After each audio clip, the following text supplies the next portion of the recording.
What's up, guys? Welcome back to Newswave. So we may have just had the craziest crossover yet teased, and this will be between Sony and Xbox, and two of their franchises now kind of clashing, but it could also lead to an even bigger release, this being one of Microsoft's core franchises going to the PlayStation once again. We'll go over all of that here today.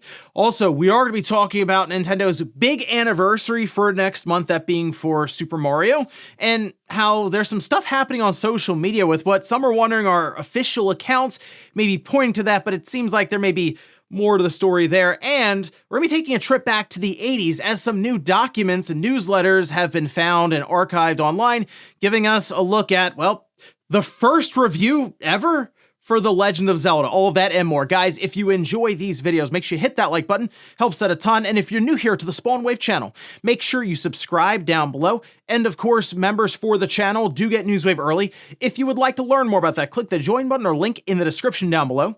And we're going to start today with an announcement last night from Nintendo for their Nintendo Switch Online, or Nintendo Switch 2 Online expansion pack, that being for a new GameCube game. As you can see the trailer here, yeah, it's for Chibi-Robo. Now, this is a GameCube title that is quite expensive now. It's typically ranging above $200 complete. I think loose, it's like $130 to $150, but that's quite a bit, all right? So seeing games like these go to the GameCube, I think it's just awesome. Just more and more people can check them out, especially if it's someone who maybe isn't necessarily deep in the emulation world. This is a good way for them to approach it. Now, if you've never played Chibi-Robo, it's, we'll say, a unique title. It's definitely representative of some of the weird stuff that we were getting back during the PS2, GameCube, Xbox generation, and I think that's a really cool thing. So here you play as a 4-inch tall robot who's arrived at the Sanderson house with the goal of helping the family get the most out of life and find happiness. Yeah, that's what you do. I mean, it's an interesting game. Definitely an interesting 3D platformer, so you might as well check it out. It is coming to the service August 21st, especially if you already have it. It's like, hey, just more games to stack on top of that NSO GameCube section. Also, sticking with Nintendo here for a moment with the eShop, as a game popped up that it made me laugh a little bit. You can see it here. This is called Palworld. I'll let you just take a moment here to try to guess what this is copying or ripping off. Yes, it's Palworld. Now it's on sale for $4 right now, and this is just, again, being discussed online. I thought it was funny that people were calling Palworld Pokemon with guns, and they're going through a whole thing right now with Nintendo around gameplay elements and throwing a spherical ball and capturing creatures. That's been a whole thing. But now you have Palland show up that's trying to copy off of Palworld, you know, the game that's being accused of sort of copying off Pokemon. Anyway, the game itself is $3. It's $3.99. It's over on the Switch eShop with a Switch 2. I guess it runs on the Switch 2, but it's still like the Switch 1 through backwards compatibility. This is Boggy Soft, and after looking through their library of titles very briefly on the Switch, they seem to have a copy of Only Up and then Thief Simulator. So they only have 3 games on there, and there's not a lot of information about them online. So it seems like they're maybe one of those companies that does a lot of asset flips or do cheap knockoff of different games, like Palland being the latest example. Oh, and it appears Call of Duty marketing is starting to ramp up. For example, they did post this over on their Twitter X account. This is to an article from Forbes about the Guild's next-gen defense tech. So what they're doing here is, you can go through and you can see the pages. It's very clear they're having some of these outlets write up fabricated stories about made-up companies and stuff to fit in the universe, and they're all sponsored. Like, they have the sponsored mark at the top and stuff. So it's just a way for them, I guess, to just do some online marketing to try to blend the idea of real world with the game world here. And the thing I've noticed, though, with Call of Duty, there doesn't seem to be a lot of excitement around Black Ops 7, at least that I've seen online so far. Maybe that'll change as we get closer to its release, but seems like something they're going to approach marketing this way, with some trailers here and there that release, and then I guess have a huge blowout the week of its of it just coming out. But the problem is, Battlefield has certainly pulled away a lot of the overall interest online when it comes to these sort of wartime shooters. So we'll see if just Call of Duty and Black Ops 7 is enough, as they say, hey, you know what? It's probably too big to fail anyway. And guys, with some of the quick news out of the way, let's get into the bigger stuff. Let's start right away with an insane crossover that seems to be teased currently with the latest Helldivers 2 trailer, which you can see this is posted on their official account, where they say enlist in the Helldivers and crush the enemies of liberty to bring the shining light of managed democracy to the darkest corners of the galaxy. Deploying to Xbox consoles on August 26th, report for duty and deliver freedom one bullet at a time. So I saw this, I said, okay, that's cool. They have a little trailer, of course, trying to push the game. It's coming out in 2 weeks. Naturally, they want to do things like trailers and other posts on social media. But then you get to the end, something strange happens, because that definitely looks like, as soon as I saw it, I said, hold on a minute. That looks like they're teasing some ODST stuff from the Halo universe. Now, back in the day, we had Halo 3 ODST, which was cool because you got a campaign, but then you had a second disc that also had the entire multiplayer with the new maps and stuff on there. That was great, because if your Halo 3 disc had been in the 360 as much as mine had, it started to develop the cracks around the center ring, so it was great. You get Halo 3 ODST, and then I also had the multiplayer disc alongside of it. But Halo 3 ODST was so interesting because you didn't play as Master Chief. You played as an orbital drop shock trooper. So you played as more of a standard soldier. I mean, technically you're rank above a standard soldier, but you weren't Master Chief, okay? That was the whole point of it. And when we get Helldivers 2 that comes out, and then we hear about it going to Xbox, this made sense. This is like the most obvious crossover to do. You have Helldivers, then you have Orbital Drop Shock Trooper. Like, it lines up perfectly. So that was one of the reasons I figured it wouldn't happen, because it was so obvious. But here we are. Like, it's been a while since I've played it, but then I saw this, I said, man, if they do like a crossover with ODST and then other themed items for Halo, and all of a sudden that starts making its way into the game with that release. And sure, it's on Xbox, but then also it's on PC and on PlayStation. You just start to see Halo kind of get the spotlight back on it in a way ahead of what I think we're going to see, which is a whole other Halo game come out here soon.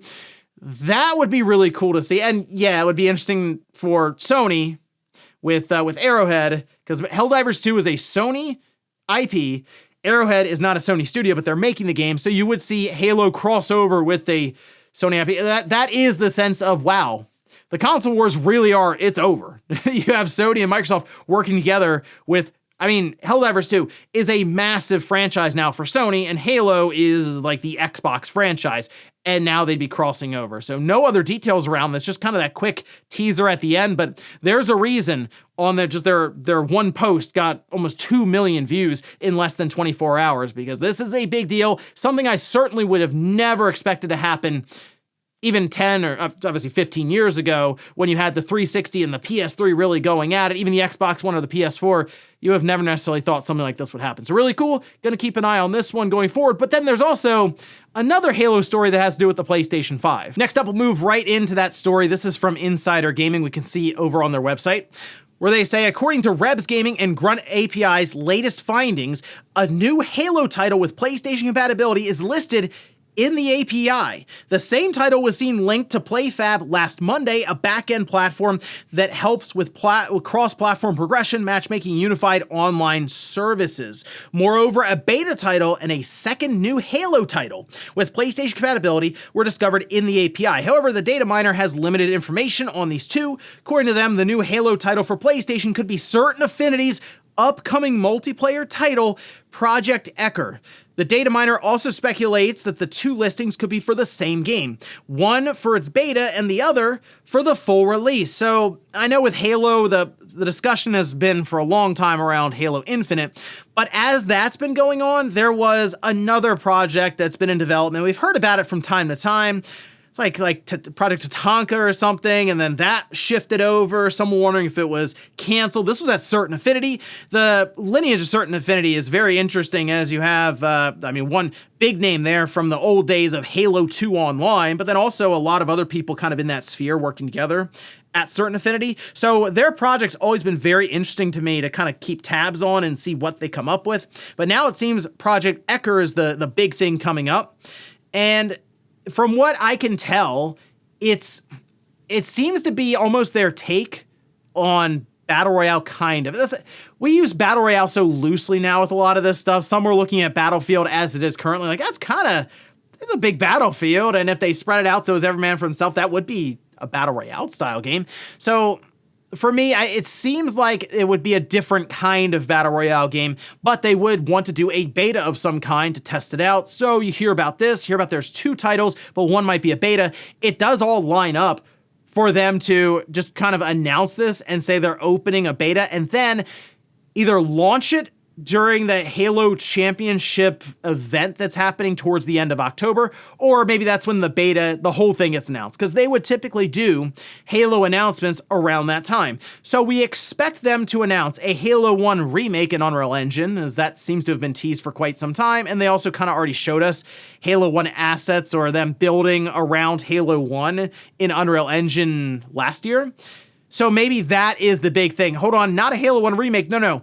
A whole new multiplayer experience that is not attached to Halo Infinite, and it's coming out on the PlayStation 5, and who knows, maybe it finds its way to the Switch too. This could be a big-time release for them if they get it right, and if it does lean into kind of that, the social media, Twitch streamer, online multiplayer kind of audience. I mean, that is like how you make a game huge, is if it does catch on there. So I'm curious if this is something that can, but it does seem like the release for it would be imminent. So it is lining up, I think, for those the Halo World Championships, which would be, I think it starts October 24th, and it'll run for a few days, and that's where we would expect to see some big-time announcements, and most likely Project Ecker being either revealed for the first time or just full-on released. Next up, let's talk about that Super Mario 40th anniversary that people are starting to get pretty excited for, since we're now, actually today, 1 month away. September 13th is when we expect them to celebrate. They'll at least put out something on their Twitter X account, but we're sort of thinking they'll maybe have an entire direct for Super Mario, similar to what they did with the 35th anniversary, where they did have a bunch of fun announcements and also games they showed us that they eventually just took away completely. Remember the Mario 35, where it was kind of like their own little knockout thing where you'd run through and the last Mario standing would win? That was genuinely unique, and it's just gone completely. So if you weren't there at the time, you have no idea what I'm talking about, I guess, now. But here, it seems that some are thinking they may have caught on to Nintendo's plans a little early, at least through social media. Now, this was posted over on Reddit. It's like the gaming leaks and rumors. It quickly made the rounds after, 4 or 5 hours, but they said a strange Super Mario 40th Twitter account with a strange name has been found. This happened back in 2020 with a Super Mario 35th account. The account ended up being official. Now, this account in question is just a bunch of A's. So it's like Super Mario 40th and then like 8 or 9 just A's in a row, almost as a placeholder, right? And it was opened, as they mentioned, the same time back in 2020. Now, since then, they have been able to mostly debunk this because they found that there was the Super Mario 45th that looks kind of like a troll. I'd say a troll account there. However, you can go a little bit further because by cross-referencing that with July 2020, around that same time, there were several accounts that were made, not just that, so we can go a little further. Okay, how about Super Mario 50th, Super Mario 55th? I like Super Mario 60th. They say in the bio that they'll give you this account if you localize Mother 3, so if Nintendo wants to celebrate in 20 years, they're gonna have to give up the goods on that one. But to me, I'm looking at this going, okay, I think what you're looking at are kind of a troll who's like, oh, I'll just sign up for all these accounts. If Nintendo really wants to celebrate with the Super Mario 40th handle, well, they got to buy it from me or something. I'm not even sure. Nintendo might just send people out there and just shake them down and get it. I don't know. With the Nintendo ninjas flying all over the place, you never know who's going to show up at your door if you have that account on your PC. But for this, it seems pretty straightforward, I think anyway. Could this 40th anniversary handle all of a sudden turn into an official account from Nintendo and they're off and running with the big celebration? Sure. I'm not necessarily expecting that though. I think you probably had someone or a couple people even see the way that Nintendo handled the 35th anniversary because that is how they did it. It was like Super Mario 35th on Twitter. And then it was just all A's, and it changed almost overnight to the big anniversary account with all the correct official artwork and announcements. So that just seems pretty straightforward here. Now, some are now thinking, oh, is Nintendo going to do anything for it? Okay, so when a company like Nintendo, who likes to make money, has a big IP, a big franchise like Mario, and they're coming up on the anniversary, do you think they would like to celebrate it by selling you a bunch of merchandise, announcing some cool stuff like their big, what'll probably end up being another $1 billion movie next year, and then announce some stuff that they can resell you like remasters of older titles that won't command a huge budget, but will make a bunch of money? Yeah, I think I kind of answered this stuff. Yes, I think Nintendo's going to do something for the 40th anniversary for Mario. Could be a direct, or could just be a bunch of announcements, but I'm sure they'll work to cash in once again. And look, if they have some cool stuff, it's win-win, because I think people would like to see Mario Galaxy 2, or the next big Mario Odyssey successor. Right? What's the big follow-up for the 3D Mario game on the Switch 2? Do they have another interesting idea like they did with Super Mario 35 that we can have fun with for a month before they take it away? Who knows? The sky's the limit for Nintendo here. But I don't necessarily think this Twitter X handle is Nintendo in disguise. I think it's just a bunch of people who realize that they could try to really just squat with these different accounts in hopes that Nintendo shows up with at least a sum of money, but most likely with a bunch of suits at the doorstep asking for it back. And in our last bit of news, let's talk about a really cool thing that was published online from the Video Game History Foundation. As it appears, they bought a whole bunch of newsletters from a publication from the 80s, and in there, we have some really cool insights to not only the build-up for The Legend of Zelda on the original Nintendo, but also their review. And this would have been from the 80s when the game first came out on the original Nintendo. So let's take a look. This is over on page 12, and there's an entire archive of all these different newsletters. And this is from Computer Entertainer, and as I mentioned, it's back in the 80s. They have stuff ranging from 82, 83, 84, 85, all the way up to the launch of The Legend of Zelda with the original Nintendo.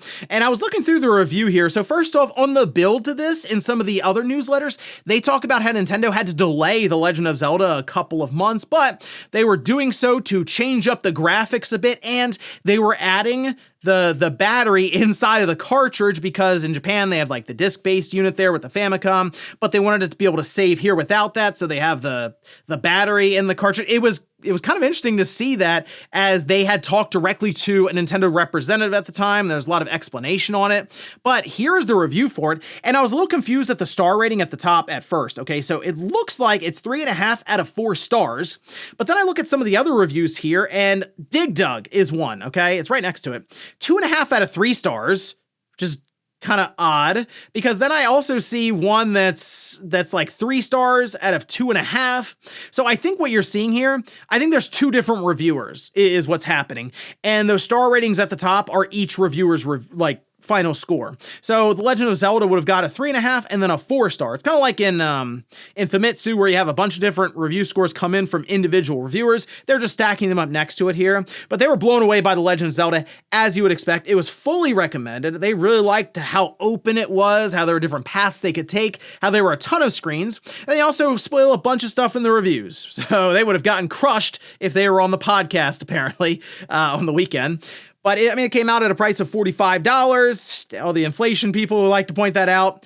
Yes, that would come out to like $125 now. I get it, but still, this was one of those things that, as they say, they've never really seen before. So there's Nintendo still impressing people even back then. Eventually, I'm sure they'll be able to catch up to the likes of Leisure Suit Larry, which got a perfect score in the same newsletter. So hey, someday Nintendo, they can climb that mountain. And before we go to the comment of the day, we'll take a look at the poll that I posted up yesterday, where I asked, have you played Helldivers 2? Okay, 57% have not, 32% have, and I threw these 2 options down at the bottom here. Okay, so 5% are waiting for an Xbox release, and the other 5% here are hoping even for a Switch 2 announcement. I put that there just because it seems pretty obvious that it's live service. I think if Sony and Arrowhead were able to get it on the Switch 2, I think they will. They'll push it there, because, they're putting it on the Xbox, so the Switch 2 will, it's going to have a large install size as we go along. Clearly has a huge foothold already in Japan, so it makes sense for them to do that as well. But I am interested to see how it does on the Xbox, especially if we do see something like almost this Halo, this ODST crossover with Helldivers 2, if that works to push it even more on Xbox, but then also on PlayStation, because it's going to look really weird. So yeah, you basically have to buy into that. And we'll finish up with the comment of the day, as you're seeing here. This is from Bill, who says, didn't the PS3 have a web browser? What changed? All right, so I saw a lot of people ask about it. Hey, I use the web browser all the time on my PS3. I didn't see any problems with it. Well, I have a video that's going to come out in next week or two about the PS3 and how awesome it is now, especially right now, to hack the system, all through just soft modding, basically. And you can guess the entry point. It is indeed the web browser. In fact, it's super easy to do now. You can even overclock the PS3. You can just start dropping your Blu-ray, your games in there through the Blu-ray drive, ripping them, or moving stuff over from your PC. But like the PlayStation 3 right now, because of that web browser, is an awesome system, even with Sony pretty much moving on from it, sure. But that's why Sony went, okay, well, enough of that web browser, it's just going away. And as you can see, people still trying to figure out ways to activate it for things like the PS5 because, well, I think you can put two and two together for what many people are hoping the PS5 can eventually turn into when Sony moves on from it. Probably when the PS8 comes out. And ladies and gentlemen, that's going to do it here for Newswave. If you enjoyed this video, guys, hit that like button. If not, hit the dislike. Leave comments down below about everything we talked about here today. If you missed yesterday's Newswave, I'll leave it up here on a card. Or maybe you want to see another system that can now be completely hacked easily. That's the Xbox 360 and how you can do it with just a flash drive. I'll leave that right below it. Thanks, guys, for watching, and I'll see you next time.